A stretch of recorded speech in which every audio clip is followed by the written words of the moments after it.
Hey everyone, Dr. Claudia here today to talk about the basics of epilepsy. Everyone has heard of seizures, right? But do you know what a seizure is? When a neurologist talks about a seizure, they mean a very specific type of event, an epileptic seizure.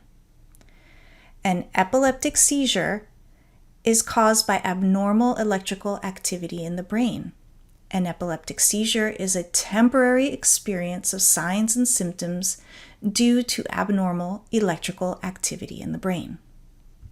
But what do I mean, electrical activity in the brain? The brain is made up of billions of neurons. Neurons are the name of brain cells. Neurons use electrical impulses to talk to each other. Groups of neurons in one part of the brain need to talk to other groups of neurons in another part of the brain. Sometimes these communication networks are called neural networks. Communication between neurons is highly regulated. This is super important. Imagine a large group of people in a room. These people have to coordinate to perform tasks. If everyone talks at once, all willy-nilly, then it's chaotic, people get flustered and upset. Perhaps some action happens, but it's not the desired task. Once the chaos dies down, everyone is exhausted and needs a break. In the brain, regulation of communication between neurons is what allows us to perform our tasks and function in daily life. The scenario of the people in the room is similar to what happens in a seizure. As in our analogy, a group of neurons will start discharging in an uncontrolled manner, like the people yelling all at once. The discharges cause abnormal symptoms. The discharges can stay in one area of the brain or spread to other areas. It will continue until the neurons run out of juice, or it can also go on to become status epilepticus and require treatment. We will learn more about status epilepticus in a future talk. After a seizure, just like the people in the room, the brain is tired and upset, which is why the person may be confused, lethargic, and even unconscious. A seizure can consist of different types of symptoms, such as shaking, staring, lip smacking, and even laughing. Seizures can present in many different ways.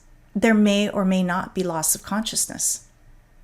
The symptoms experienced due to a seizure depend on the specific area of the brain that is misfiring. There can be focal seizures that stay in one part of the brain. For example, a seizure that affects the area of the brain that controls voluntary arm movements can result in uncontrolled shaking of the corresponding body part. For example, the arm. There can be what's called a generalized seizure, when the misfiring spreads to the whole brain, typically causing full body convulsions. So when I talk about epilepsy, what do I mean?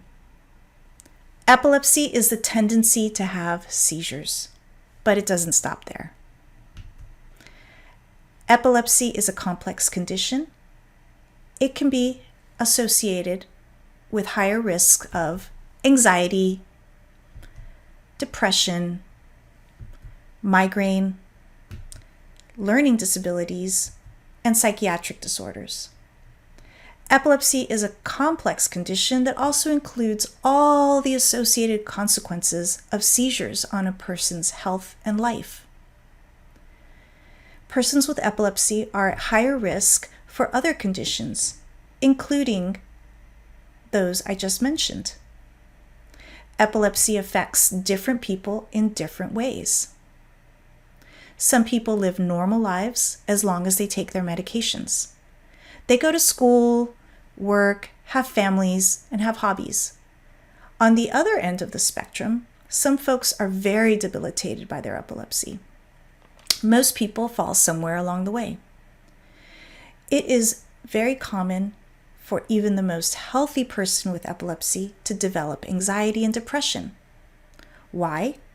because the mind lives in the brain and epilepsy affects the brain in complex ways that we don't fully understand. The most important thing a person with epilepsy can do is keep their doctor updated on how their seizures are going. Tell your doctor what's going on. There may be adjustments to medications or other factors.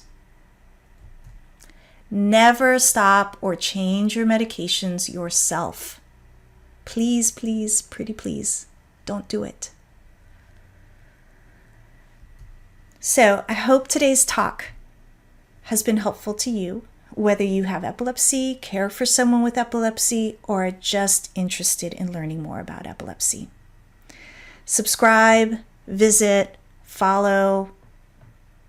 I've talked a lot today, so I really want to know your feedback, any questions you have, suggestions for future topics.